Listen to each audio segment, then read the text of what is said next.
ये है भारत का प्रसिद्ध नगर इलाहाबाद।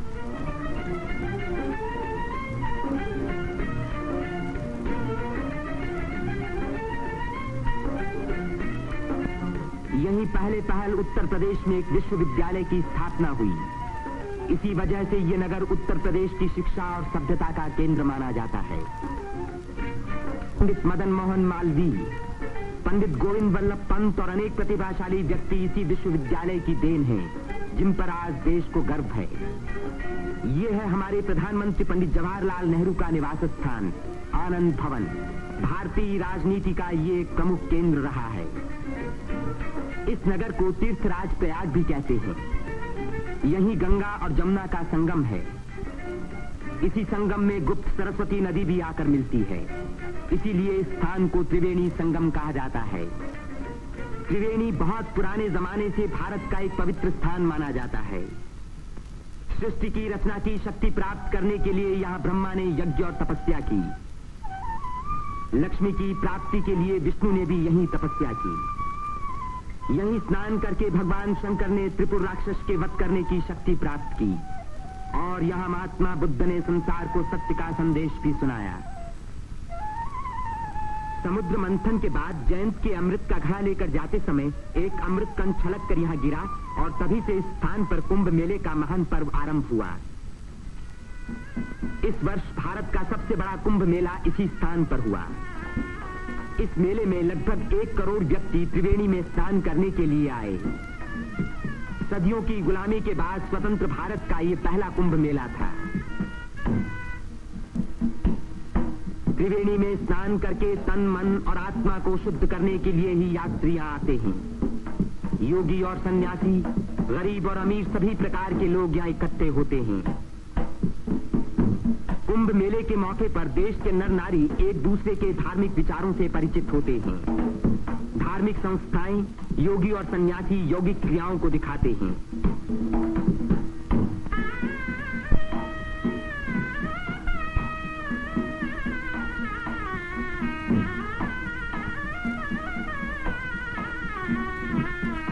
धार्मिक विचारों पर तर्क वितर्क होते हैं और देश के गौरवपूर्ण प्राचीन रहस्यों का उद्घाटन होता है। यहाँ के सुंदर दृश्य प्राचीन भारत की महत्ता की याद दिलाते हैं।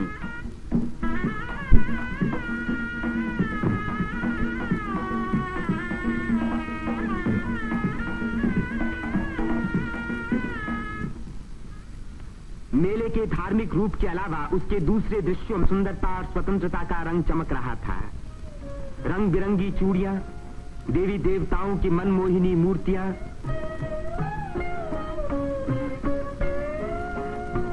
हरी जपन की मालाएं, सिंदूर और चंदन के ढेर, औरतों के साज श्रृंगार, बच्चों के खेल खिलौने, लाल बुझक्कड़ मिट्ठू मियां। तीर्थयात्रियों की सुविधा और सुरक्षा के लिए और स्वतंत्र भारत के इस महान पर्व को सफल बनाने के लिए उत्तर प्रदेश सरकार ने अपनी ओर से कोई कसर उठा न रखी। मेला शुरू होने के कई महीने पहले से ही सरकार की ओर से तैयारियां शुरू हो गई थीं। उबड़ खाबड़ जमीन को समतल बनाने के लिए बुलडोजर जैसी बड़ी बड़ी मशीनों से जमीन की सतह ठीक की गई।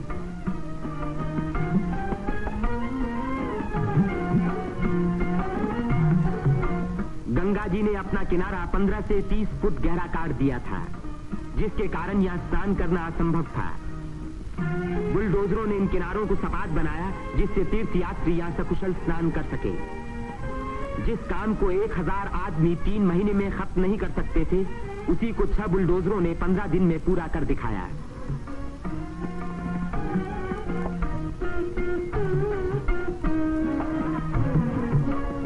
फौजी इंजीनियरों ने सड़कों पर बिछी रेलवे लाइनों के ऊपर पुल बनाने में बड़ी मदद की।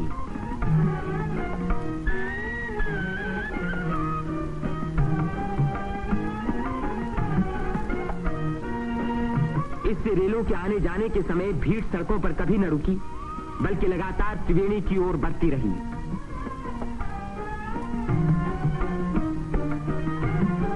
जगह की कमी के कारण ज्यादा लोगों के रहने का इंतजाम गंगा के पूर्वी तट पर झूसी की ओर किया गया। वहां से शेष मेले तक आने के लिए भारतीय सैनिकों और और उत्तर प्रदेश सरकार के सार्वजनिक निर्माण विभाग ने पीपों के 6 पुल बनाए। कुंभ मेले के इतिहास में यह पहला मौका था जबकि यहां बिजली लगी। 1000 बिजली के खंभे लगाए गए, जिनके लिए 160 मील से अधिक लंबी तार लाइन इस्तेमाल हुई। उत्तर प्रदेश के स्वास्थ्य विभाग ने यहां सफाई का बड़ा अच्छा बंदोबस्त किया।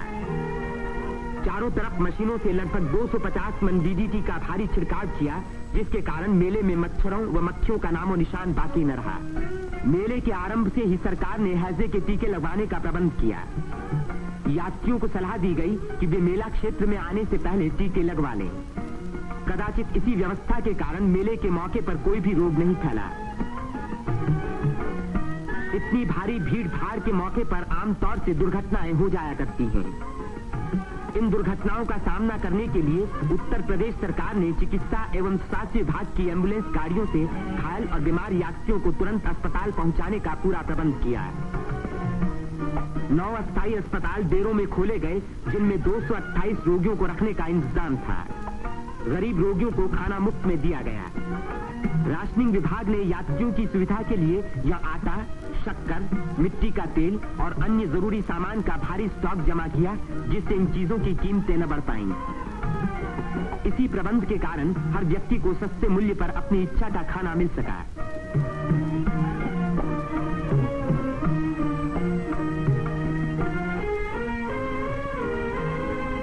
सेवा समिति, अग्रवाल समिति और भारत स्काउट्स एंड गाइड्स जैसी स्वयंसेवक संस्थाओं ने यात्रियों के मार्ग निर्देशन, उनकी सुरक्षा और घायलों का प्राथमिक उपचार किया।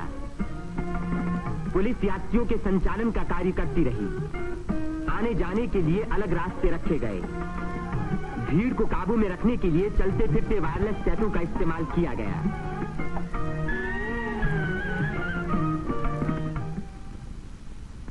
भूले भटके लोगों को खोज निकालने और उनको उनके घर वालों तक पहुंचाने का खास इंतजाम किया गया।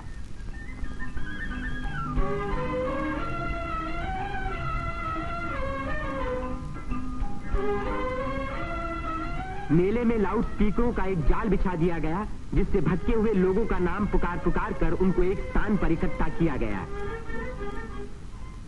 मेले के आरंभ होते ही उत्तर प्रदेश के मुख्यमंत्री पंडित गोविंद वल्लभ पंत ने मेले के बंदोबस्त का मुआयना किया। इस तीर्थ स्थान पर जमा हुए लाखों मेहमानों के सुख सुविधा की उन्हें बड़ी चिंता थी।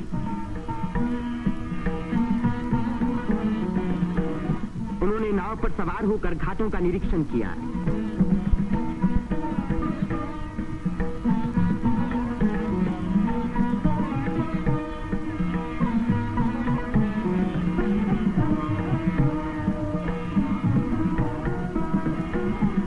उन्होंने पीपे के पुलों को भी देखा। ये अखाड़ा जो ऐसे ही एक पुल को पार कर रहा है, पुल की मजबूती का सबूत है।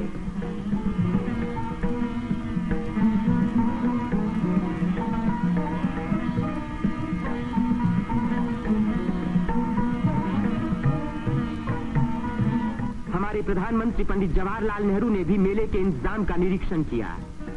वे सड़कों पर घूमे और पुलों पर भी गए।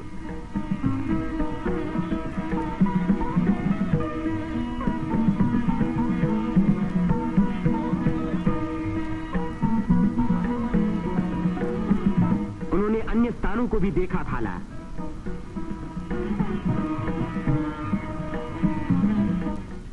भारत के अन्य लाखों व्यक्तियों की भांति हमारे राष्ट्रपति श्री राजेंद्र प्रसाद ने भी त्रिवेणी में स्नान किया।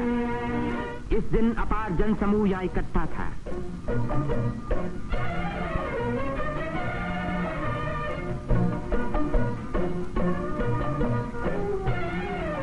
हर घाट पर लोगों की भीड़ स्नान कर रही थी। उसमें नया जोश था और नई उम्मीदें थीं।